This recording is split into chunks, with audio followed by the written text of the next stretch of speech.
салом бинандагони гиромӣ, барномаи тиловатии вақтро аз телевизиони душанбе манзуратон мегардонем. Дар студия бо хабарҳои ин соат Ғунчагул Нурализода. Сараввал таваҷҷӯҳ намоед ба сархати хабарҳо. ташкили ярмарка фурӯши либоси мактабӣ дар нуқтаҳои шаҳр. имкони мусоид барои дастрас намудани ин нави маҳсулот дар пойтахт.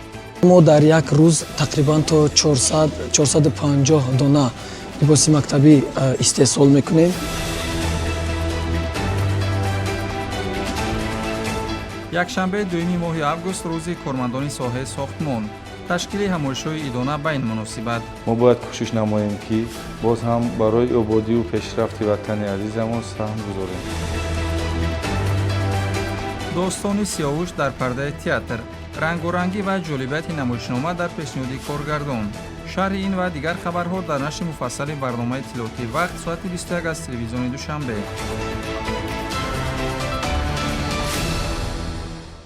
бо наздик шудани соли нави таҳсил дар пойтахт ярмаркаҳои фурӯши либосҳои мактабӣ идома доранд.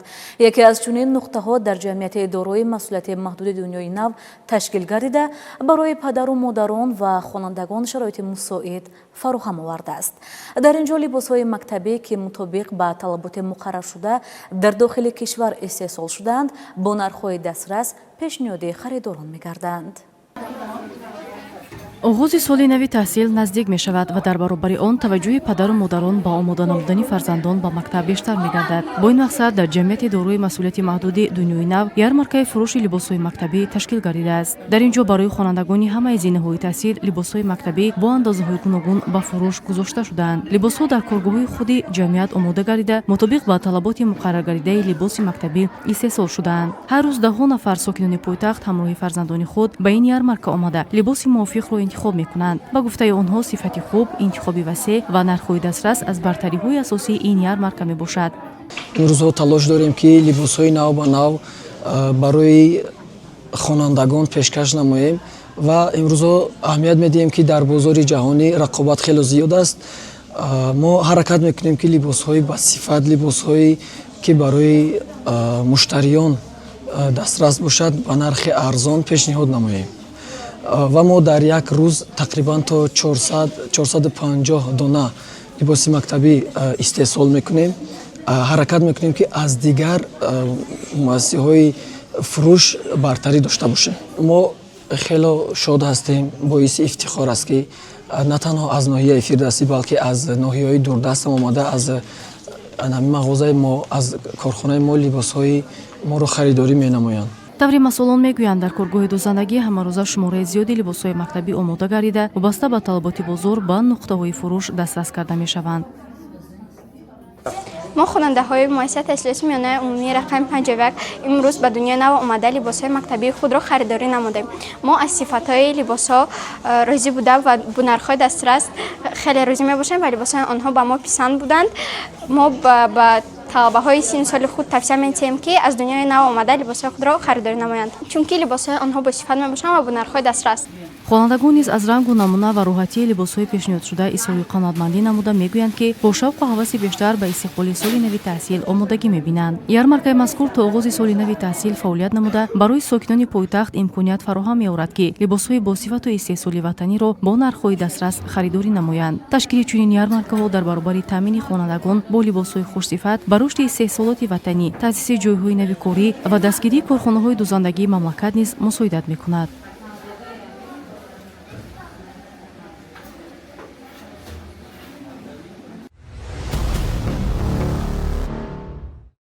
вобаста ба 35-солагии истиқлоли давлатӣ ташкили ҳамоишҳои маърифатӣ дар сохтору муассисаҳои гуногун идома дорад. ҳамоиши навбатӣ бо ташаббуси Кумитаи иҷроияи Ҳизби Халқии Демократии Тоҷикистон дар ноҳияи Исмоили Сомоние ва ҷалби табибони муассисаҳои тандурустии ин ноҳияи пойтахт ташкил карда шуд. гузориши ҳамкоронамон бо пайгирии ҳамин чорабинӣ омода шудааст. дар доираи нақшаи чорабиниҳои Кумитаи иҷроияи Ҳизби Халқии Демократии Тоҷикистон дар шаҳри Душанбе ва раёсати тандурустии пойтахт бахшида ба 35-солагии истиқлоли давлатии Ҷумҳурии Тоҷикистон бо кормандони муассисаҳои тандурустии пойтахт вохӯрӣ доир гардид. дар вохӯрии роҳбарияти Кумитаи иҷроияи Ҳизби Халқии Демократии Тоҷикистон дар шаҳри Душанбе намояндаи раёсати тандурустӣ, масъулини кумитаи иҷроии ҳизб дар ноҳияи Исмоили Сомонӣ, роҳбарат ва кормандони муассисаҳои тандурустӣ иштирок намуданд.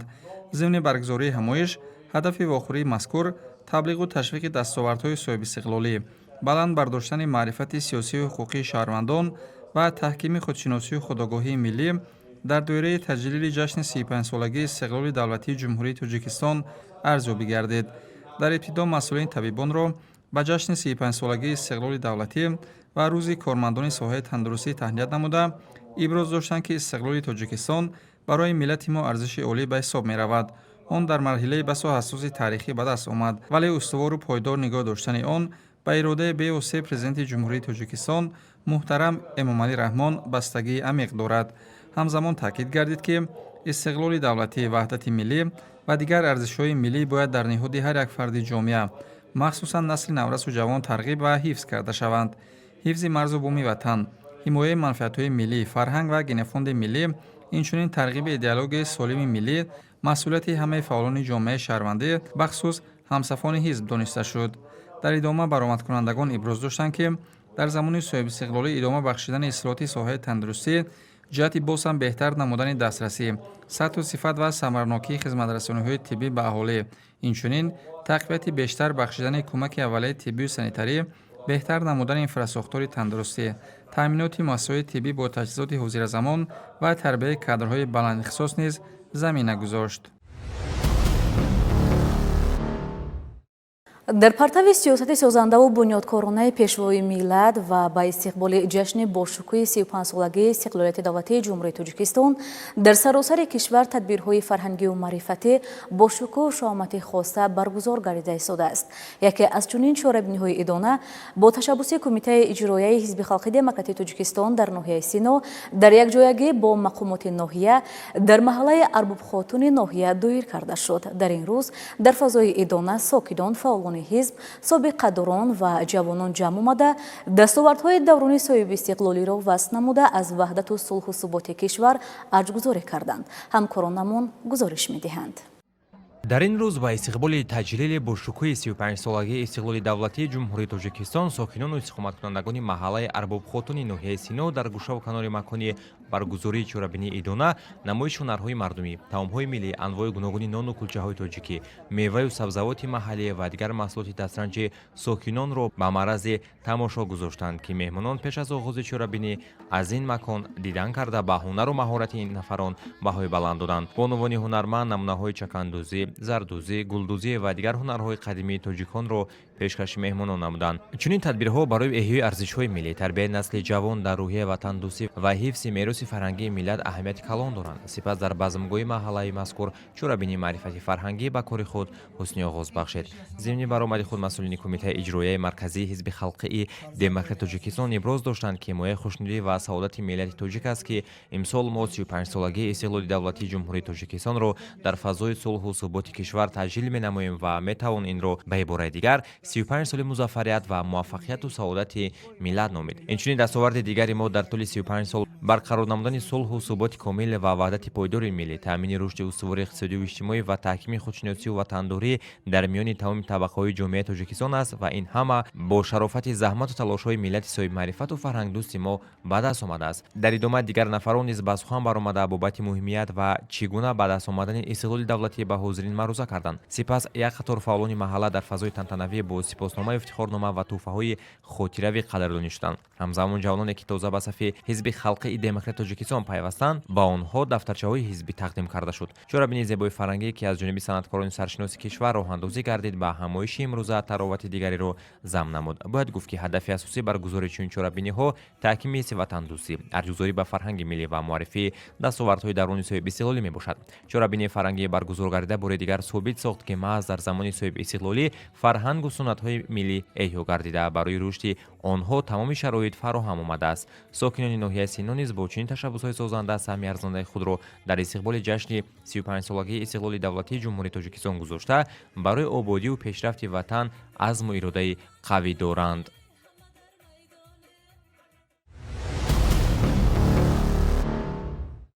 ба муносибати рӯзи кормандони соҳаи сохтмон ки ҳамасола якшанбеи 2 моҳи август дар ҷумҳурии Тоҷикистон таҷлил мегардад, дар дирексияи сохтмони иншооти ҳукумати дастгоҳи иҷроияи президенти ҷумҳурии Тоҷикистон маҷлиси тантанавӣ баргузор шуд.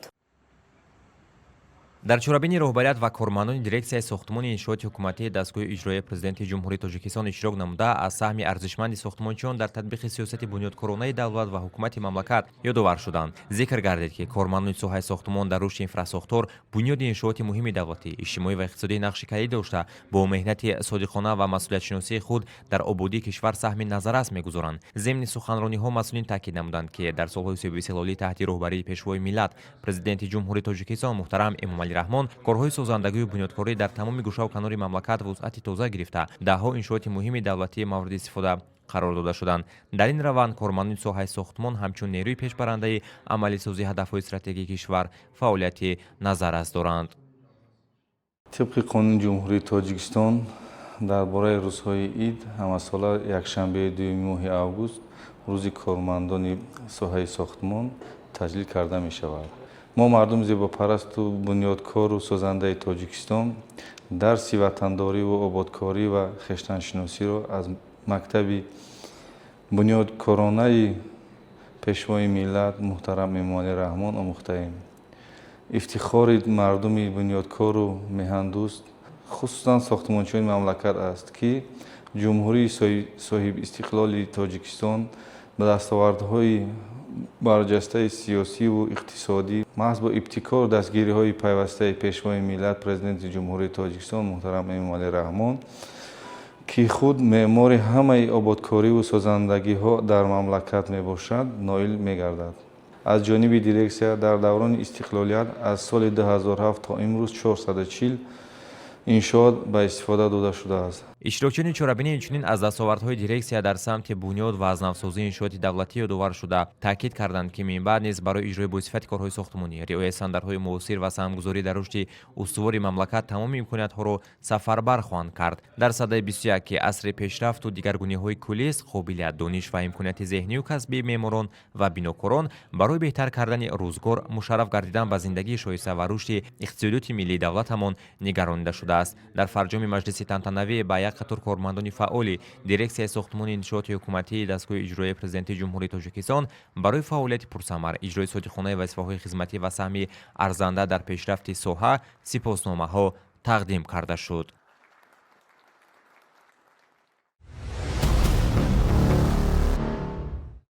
дар шаҳри душанбе ҷаласаи дуюми кумитаи муштараки роҳбарикунандаи барномаи муштараки тағйир додани низоми озуқаворӣ барои беҳтар намудани ғизо дар Тоҷикистон баргузор гардид.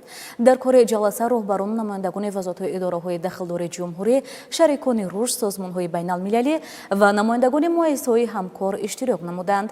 тафсилот дар гузориши навбатии барнома.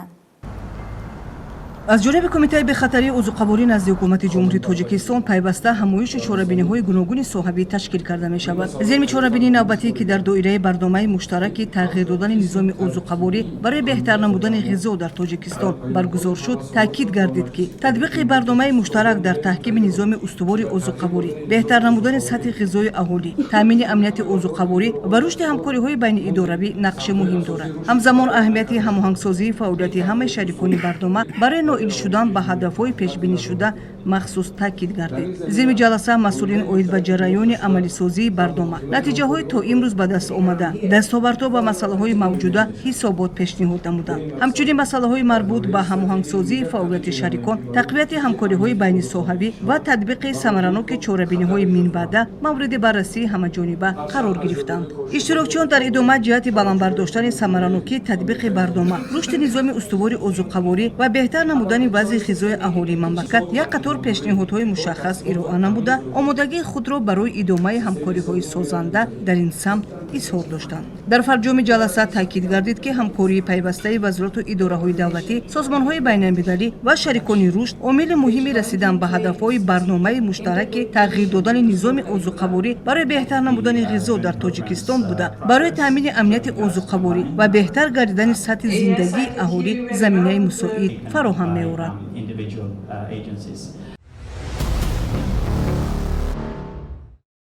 خدمت در صف قواهای مسلح جمهوری تاجیکستان قرض شهروندی هر یک جوان وطن دوست و متین اراده می باشد. زیرا حفظ و حمایت دستاوردهای زمان صاحب استقلالی وظیفه اولین درجه هر یک افسر و سرباز به شمار می رود. برگزاری جمعیت‌های تعلیمی متدی در فعالیت خدمتچیان حربی اهمیت مخصوص داشته با تشکیل چنین چاره‌بندی‌ها سطح تیاری کسبی و مهارت و ملکه حامیان وطن باز هم سیقل می‌یابد.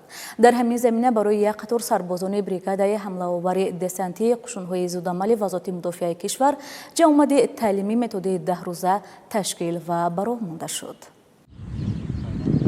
آمادگی کسبی حیات شخصی یکی از سمت‌های مهم تامین قابلیت جنگی قواهای مسلح جمهوری تاجیکستان به حساب می‌رود. با همین مقصد در یکی از پایگاه‌های بریگاد حمله‌آور دسنتی قشون‌های زودعمل وزارت مدافع جمهوری تاجیکستان جمعیت تعلیمی متدی 10 روزه با اشتراک سربازان و سرژانتان برگزار گردید. در دایره این جمعیت برای اشتراکچیان 10 نقطه آموزشی تشکیل شده مشغولیت‌ها تحت راهبری افسران صاحب تجربه گذرانیده شدند. هدف اساسی این جمعیت تکمیل دانش نظریوی، بلند برداشتن مهارت عملی و آموزش نمودن حیات شخصی برای اجرای وظیفه‌ها در زمان آسایشته و ضمن اجرای وظیفه‌های خدمتی به حساب می‌رود.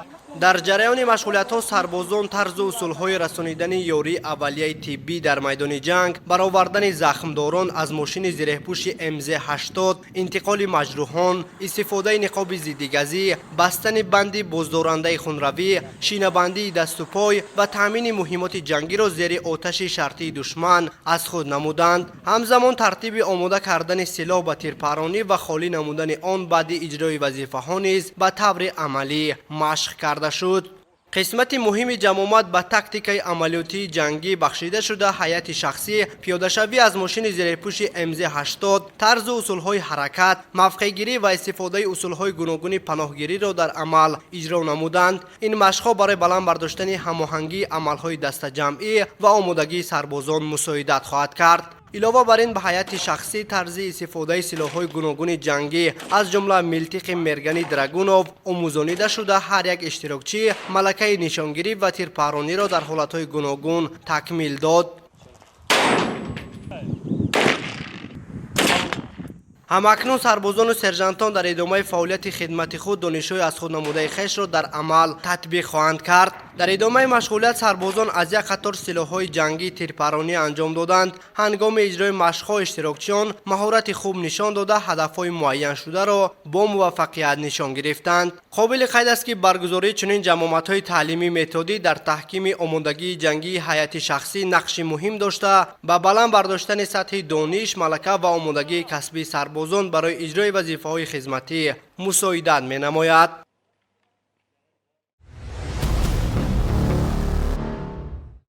نمایش داستان سیاوش از روی شاهنامه ابوالقاسم فردوسی در تهیه بهرام قربانزاده به صحنه گذاشته شد.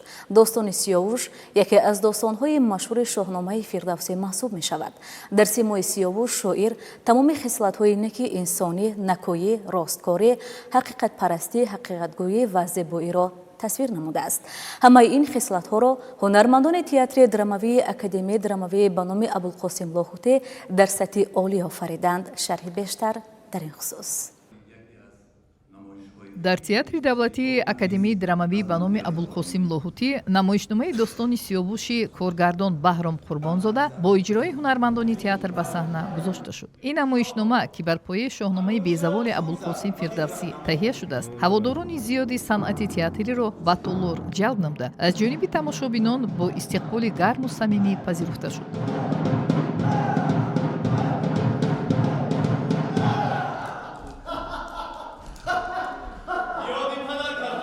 кормандони раёсати агентии назорати давлатии молиявӣ ва мубориза бо коррупсияи ҷумҳурии тоҷикистон дар шаҳри душанбе ҳам аз ҷумлаи тамошобинони ин намоишнома буданд. ороиши саҳна, либосҳои қаҳрамонон ва ҷузъиёти саҳнавӣ бо завқи баланд интихоб гардида фазои таърихии достонро ба таври муассир пеши назари бинанда таҷассум мекарданд. ҳамчунин садои табл ва оҳангҳои мусиқӣ дар лаҳзаҳои ҳассоси намоиш таъсири бадиии онро афзуда бинандаро ба идомаи пурмоҷарои воқеаҳо раҳнамон месохт.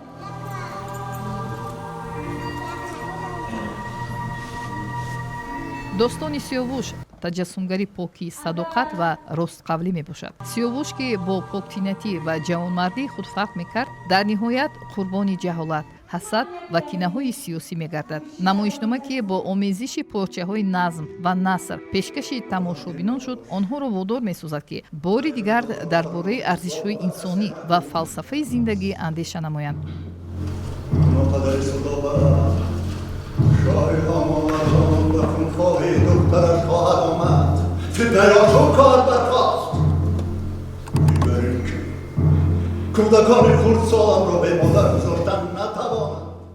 аз нақшофарии ҳунармандон ва ҷараёни намоиш бармеомад ки интихоби ин достон барои саҳнагузорӣ тасодуфӣ нест. Он бори дигар собит сохт ки андешаҳои Фирдавсӣ то имрӯз аҳамияти худро гум накарданд ва бисёре аз масъалаҳое ки ӯ садсолаҳо пеш ба миён гузошта буд, ҳанӯз ҳам ҷомеаро ба андеша водор мекунанд.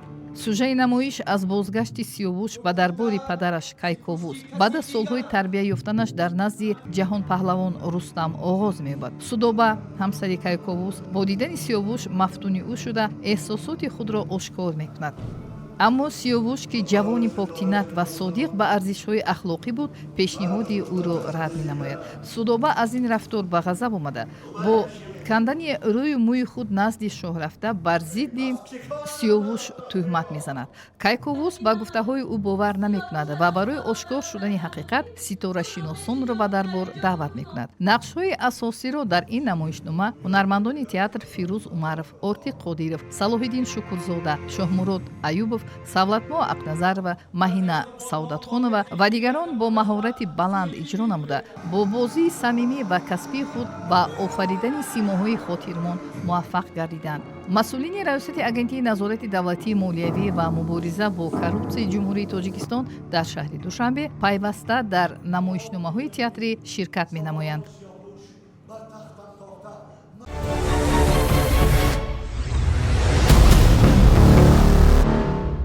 дар майдони варзиши муассисаи таҳсилоти миёнаи умумии рақами 111 ноҳияи Сино мусобиқаи футболи дӯстӣ ва ҳамдилӣ дар замони истиқлол бо иштироки хатмкардагони солҳои гуногуни ин муассиса баргузор гардид. ин чорабинии варзишӣ бо ташаббуси хатмкардагони мактаб ба истиқболи 35-солагии истиқлолияти давлатии ҷумҳурии Тоҷикистон ва 100-солагии таъсиси маҳалли аҳолинишини Чортуд роҳандозӣ шуд. ба истиқболи 35-солагии истиқлолияти давлатии ҷумҳурии Тоҷикистон ва 100-солагии таъсиси маҳаллаи аҳолинишини Чортуд дар майдони варзиши муассисаи таҳсилоти миёнаи умумии рақами 111 ноҳияи Сино мусобиқаи футбол бо иштироки хатмкунандагони солҳои гуногуни ин муассиса баргузор гардид. дар мусобиқа беш аз 20 дастаи футбол ки аз хатмкардагони солҳои гуногуни таҳсил ташкил ёфта буданд ширкат варзиданд. дастаҳо тӯли наздик ба 2 моҳ барои ба даст овардани ҷойҳои ифтихорӣ байни ҳам рақобат карданд. ҳар рӯз пас аз анҷоми соатҳои корӣ майдони варзишӣ ба макони ҷамъомади сокинон ва дӯстдорони футбол табдил меёфт. бозиҳои ҷолиб ба мухлисон рӯҳияи болида, фароғат ва шодиву нишон мебахшиданд. пас аз баргузории 97 бозии пуршиддат, вохӯрии 98-ум тақдири қаҳрамони мусобиқаро муайян кард. ба даври финале дастаҳои 484 ва 489 ки аз хатмкардагони солҳои таваллуди 1984 ва 1989 иборат буданд, роҳ ёфтанд. барои тамошои ин рақобати ҳалкунанда шумораи зиёди мухлисон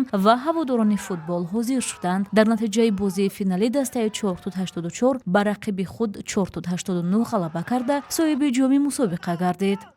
дар маросими ҷанбасти мусобиқа ба дастаи ғолиб ҷом, медал, ифтихорнома ва тӯҳфаҳои хотиравӣ дар вазъияти тантанавӣ супурда шуданд. ба гуфтаи иштирокчиён муҳимтарин дастоварди ин мусобиқа на танҳо муайян шудани қаҳрамон, балки таҳкими дӯстӣ, ҳамдигарфаҳмӣ ва ваҳдати сокинон буд. онҳо таъкид карданд ки дар ин мусобиқа пеш аз ҳама дӯстӣ пирӯз шуд. ин чорабинии варзишӣ бори дигар собит сохт ки мардуми тоҷик ба футбол таваҷҷӯҳи хос доранд ва бо ташаббуси ҷавонони варзишдӯст дар маҳалҳо чунин мусобиқаҳои дӯстона зам баргузор мегарданд.